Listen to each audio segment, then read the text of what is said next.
Well, except for our 19 turnovers, everything else was great.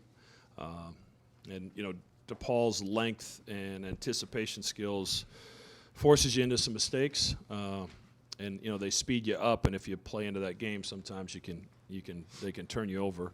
On the other side of that, 25 assists on 33 baskets. That's who we are. We shared the basketball, and then I thought defensively, we had 18 steals.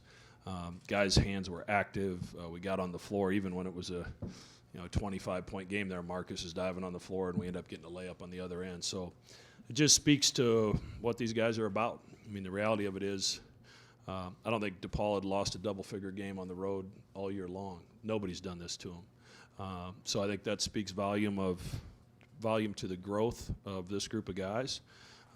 We're really connected on the defensive end, and we're really unselfish on the offensive end, and that's usually a pretty good recipe for success.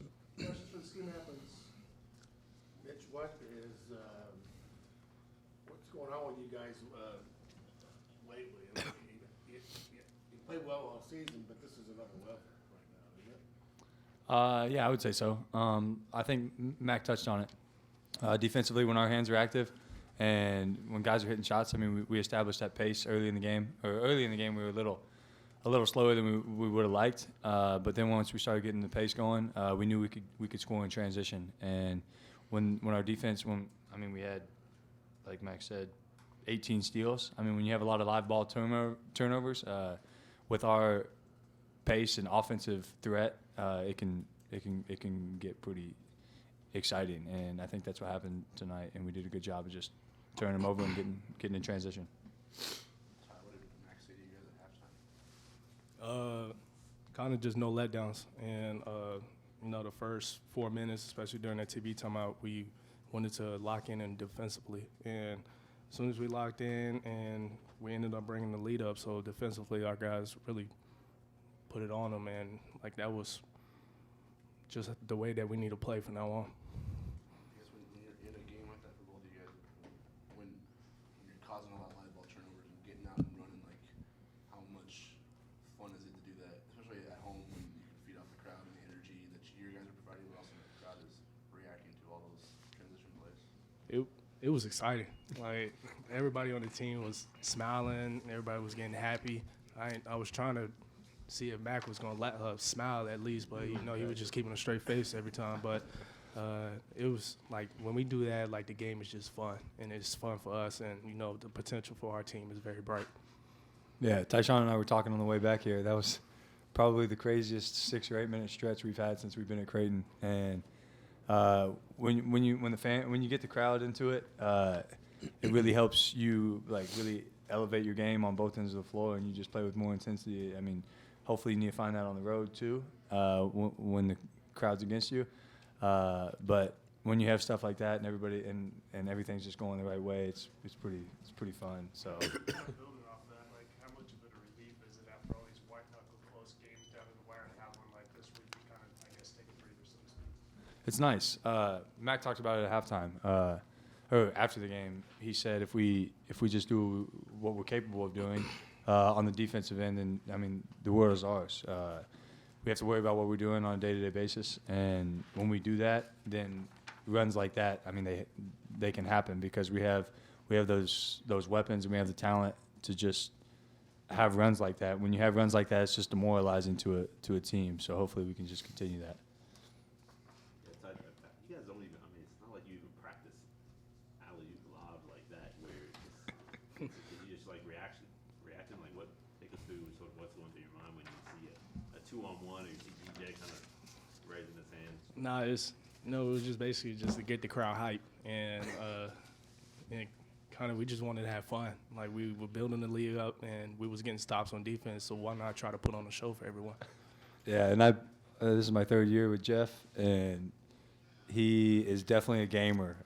He'll have a lot of ankle injuries throughout practices and stuff, and it's real. And you can't really do it in practice. And we spend a lot of time on the defensive end and schemes and putting together stuff. So when you get to just unleash your abilities, and when you see guys going like that, you got to reward the big fella for getting up. So we just try to have fun with it, man.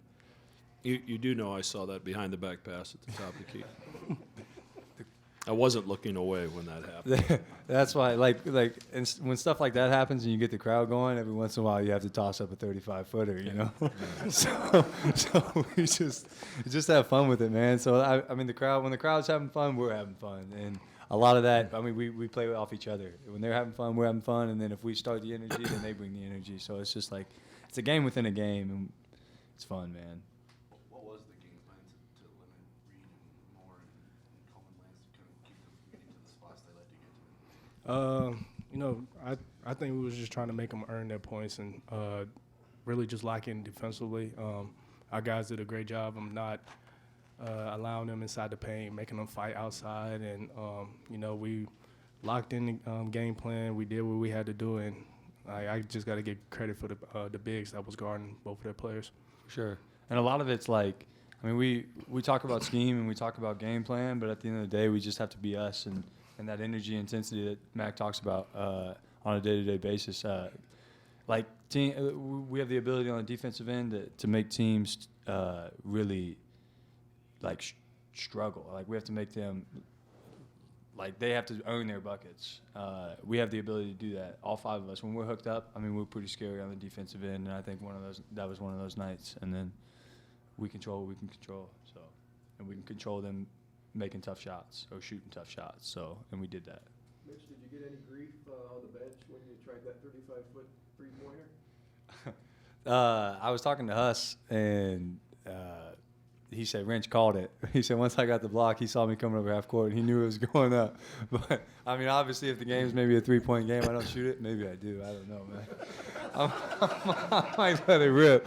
But sometimes I liked it better than the behind the back pass. It wasn't a turnover, though. But, no, it was good. It was fun.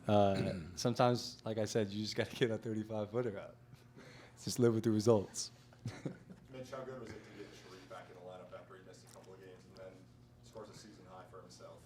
Yeah, it was unbelievable. I remember one play, Reef comes in, heats it up early, and then it led to a bucket on the other end, and I pulled him aside before we went to the huddle, and I was like, Reef, you do that. I think it was Ty's dunk. Ty was in the passing lane because Reef was heating it up and made it tough. And when he does that, it's like a domino effect. It's like when Ty's locking up their best player. Like, we all want to be better, and I was talking to Matt about it. It really filters into each other, and we play off one another when everybody brings that energy. And Reef's a guy that can pick up 94 feet, and when you see him doing that, you just want to do the same and kind of bring the energy and match his intensity. And Ty did that and got a left-handed dunk in transition and got us pumped up, got us going. And when you have another weapon that you can add off the bench, like with Denzel as well, how much more dangerous does that make you guys? How much does it help you guys as starters to get a little bit more rest? I know Marcus got to sit for a while, which normally doesn't do. You got to sit for a while Right. as well. So how does that keep you fresh as well? Yeah, adding another guard like Reef is huge, and obviously the Oklahoma game acclimating Denzel to the offense and to the culture of what we have going on. He's done an unbelievable job just adjusting to what we're doing, and he is a big part of why we're doing what we're doing. He's a mismatch on the offensive end. When he plays the five, no five in the league can guard him. So when we have four shooters around him essentially and him getting downhill on an island, I mean, it's really tough to guard with the strength and the physicality down low. And he also can stretch it out and shoot the three. So, I mean, when you have a guy that can do that at the five position, it's pretty tough. And then we can switch five ways on the defensive end and just show that grit and intensity that we had on the defensive end. And then, I mean, after that, he just proposes a mismatch on both ends of the floor, so it really helps us out. And then bringing Reef in helps us guards get a little break here and there. I think I came out at the 11-minute mark. I don't come out at the 11-minute mark much. And it's nice to get a little breather in the first half. And it's big time, so it'll be good going forward. All right, thanks, Long guys. answer. Holy smokes.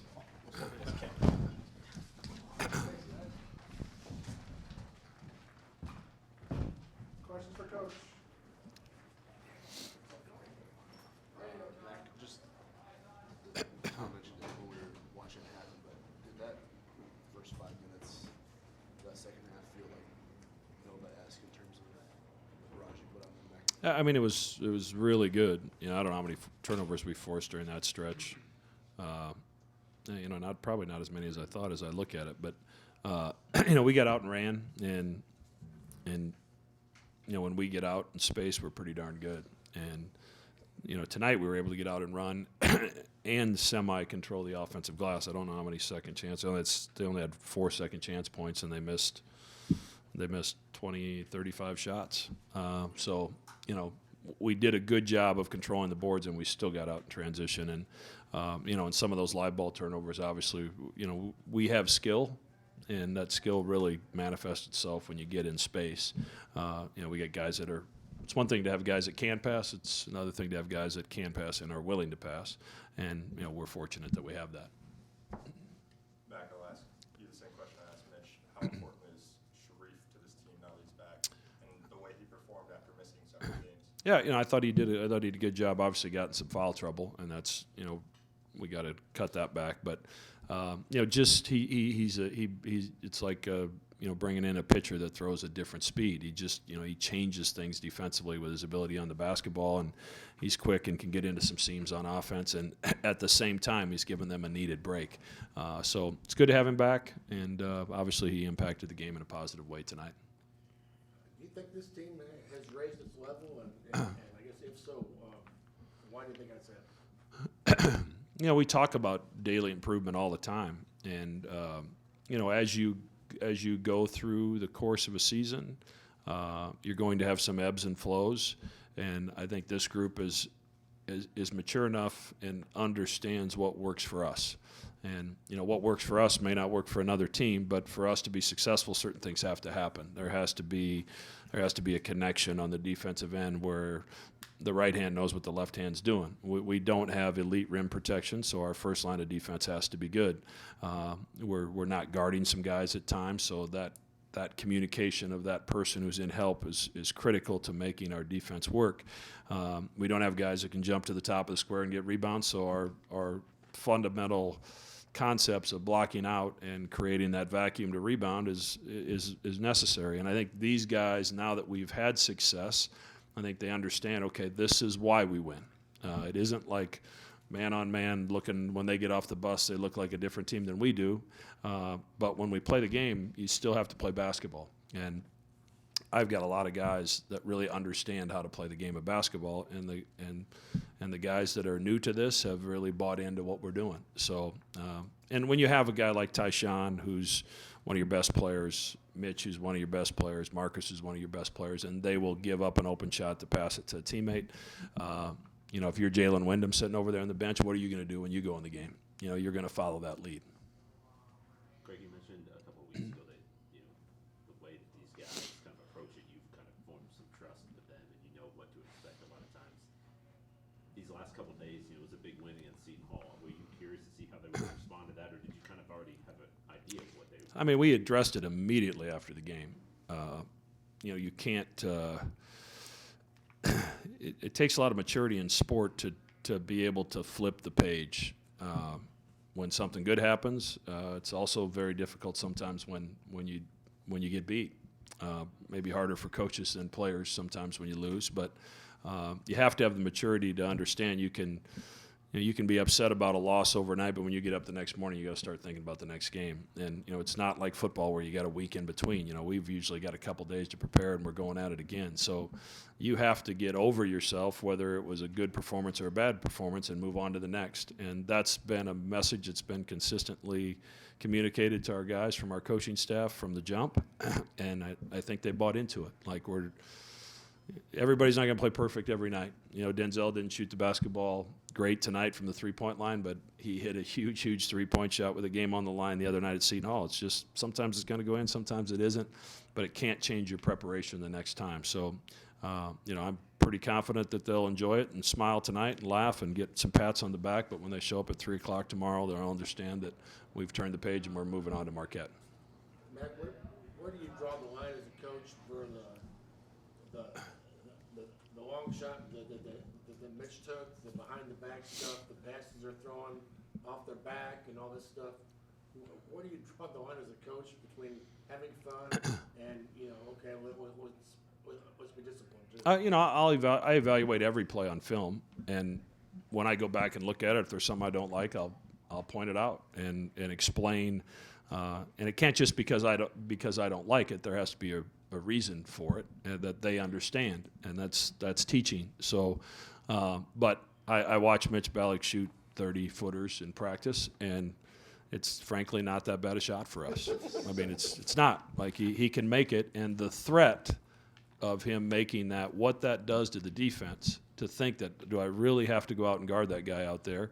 It opens up some things for us. And, you know, somebody said it to me a couple weeks ago, like, it's entertaining to watch Mitch Ballock shoot. And it really is, because you don't know what he's going to do next. But, you know, he impacted the game just as much at Seton Hall when he went 0 for 7 as he did tonight. He does so many things for this team that don't show up in the stat sheet. And, you know, our fans need to enjoy him for the next year and 8 or 10 games, because guys like him don't come along very often. So it's good that they're having fun, but it also keeps the other team kind of on their toes a little bit. They Yeah. have to watch. I mean, you know he could shoot it at any time, and I'm okay with that. You know, he knows where the line is, but you know, he's early in the season, if you remember me talking, he was turning down too many shots. So I was on him constantly about turning those down. So I can't turn around now and tell him, well, I wasn't totally, you know, I didn't mean that shot. You know, like, let him go. You know, he's a shot maker, and shoot 45% with those shots included, and we're going to roll with it. Thanks.